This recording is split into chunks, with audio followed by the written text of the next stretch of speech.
देखिए, पुरानी गलतियों से सबक नहीं सीख रही है भाजपा की सरकार, दिक्कत ये है। और अपनी ही सरकार केंद्र में होने के बावजूद अगर आप उत्तराखंड जैसे प्रदेश जिनकी भौगोलिक विषमताएं हैं, जिनका आपदा के साथ चोली दामन का साथ है, उनके लिए कुछ नहीं कर पा रहे हैं, तो ये विडंबना ही कही जा सकती है। अगर आपने रैणी आपदा से सबक ले लिया होता, रैणी जोशीमठ से पहले पड़ता है, ऐसे में रैणी में जो हुआ वो भी रिसाव की वजह से हुआ। और अब जोशीमठ की जो रिपोर्ट आई है उसमें बाय एंड लार्ज जो तस्वीर निकल कर आ रही है वो रिसाव ही पता चल रहा है कि जो जल रिसाव हो रहा है उसकी वजह से धीरे धीरे ज़मीन दरक रही है और कच्ची होती चली जा रही है। ऐसे में आपने अगर ठोक बजा के अच्छा इंतजाम रैणी का कर लिया होता तो फिर आपको जोशीमठ में इतनी मशक्क़त करने की ज़रूरत नहीं पड़ती। और समझ से परे है, मिलियन डॉलर क्वेश्चन ये है कि रिपोर्ट को आखिर सार्वजनिक करने से क्यों रोका गया। ये आपदा सचिव के स्तर पर किया गया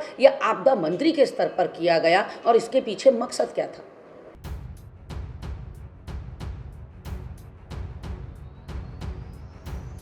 मानसिक दिवालियापन का शिकार हो गए हैं महेंद्र भट्ट, और अपने कुतर्कों से, अपनी घटिया बयानबाजी से वो किसी तरह से अंकिता हत्याकांड वाले प्रकरण से लोगों का ध्यान भटकाना चाहते हैं, उसकी न्यायिक हत्या करना चाहते हैं पूरे प्रकरण की, और इन्हीं सब बातों में विपक्ष को उलझाना चाहते हैं। जितना कुतर्क महेंद्र भट्ट कर रहे हैं उससे ये साफ परिलक्षित होता है कि उनको हमारे वेदों का कोई ज्ञान पहले तो है नहीं। और दूसरी बात ये कि कांग्रेस ने अगर अपना स्टैंड लिया है कि हम अपने केश दान करेंगे, अब 2 महिला नेत्रियों के बाद बाकी कार्यकर्ता भी करेंगे, तो वो सिर्फ और सिर्फ हमने मुख्यमंत्री को भेजने की बात कही है। और मुख्यमंत्री तो किसी दल विशेष का होता ही नहीं। इन्होंने कैसे समझ लिया, ये अपने आप को स्वयंभू समझते हैं क्या, जो इन्होंने ये सोच लिया कि कांग्रेस पार्टी केशदान भाजपा को करने जा रही है। भाजपा क्या अंकिता हत्याकांड में जांच कर रही है। हम तो मुख्यमंत्री जो कि पूरे प्रदेश के और हमारे भी मुख्यमंत्री हैं, हम उनको केशदान करने की बात कर रहे हैं। ये बेगानी शादी में अब्दुल्ला दीवाना बने महेंद्र भट्ट क्यों फिर रहे हैं, ये समझ से परे है। और मकसद सिर्फ एक दिखाई पड़ता है, वो है अंकिता हत्याकांड से ध्यान भटकाना।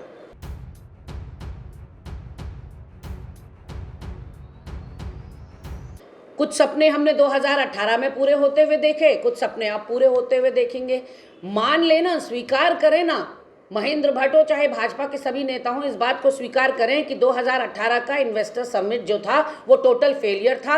एक ढेला भर भी यहाँ उत्तराखंड में नहीं आया, और इसलिए मुख्यमंत्री धामी अब नई शुरुआत कर रहे हैं। इस बात को कह दें अपने मुखारबिंद से, या फिर हमें श्वेत पत्र जारी करके बताएं कि कितना उस समय निवेश आया। यानी कि आप करोड़ों रुपया उत्तराखंड का बर्बाद कर देंगे और उसके बाद लगातार अपना चेहरा चमकाने के लिए या कुछ करना है ये दिखाने के लिए आप जिस तरह की एक्सरसाइज कर रहे हैं, आपकी प्राथमिकता ही गलत है। ये गरीबों पर से फोकस हटाने वाली बात है कि यहाँ आपने बुलडोज़र चला दिया, हज़ारों लोगों को आपने बेघर कर दिया, हज़ारों लोगों की आपने आजीविका पर लात मार दी। उसके बाद जोशीमठ भू धसाव वालों को अभी तक आपने पूरी तरह से विस्थापित नहीं किया, उनको मुआवजा नहीं दिया। उसके अलावा अभी डेंगू के प्रहार से प्रदेश जूझ रहा है, वहीं किसान अपना मुआवजा मांग रहे हैं, अपनी बर्बाद हुई फसलों के बदले मुआवजा मांग रहे हैं, लेकिन मुख्यमंत्री लंदन में टहल रहे हैं। और ये समझ से परे है कि रोड शो करने से कब निवेश आया करता है और कैसे निवेश आता है। आप दोनों तरफ सड़क के किनारे खड़े हुए लोगों को एक सनरूफ गाड़ी में फ्लाइंग किस तो कर सकते हैं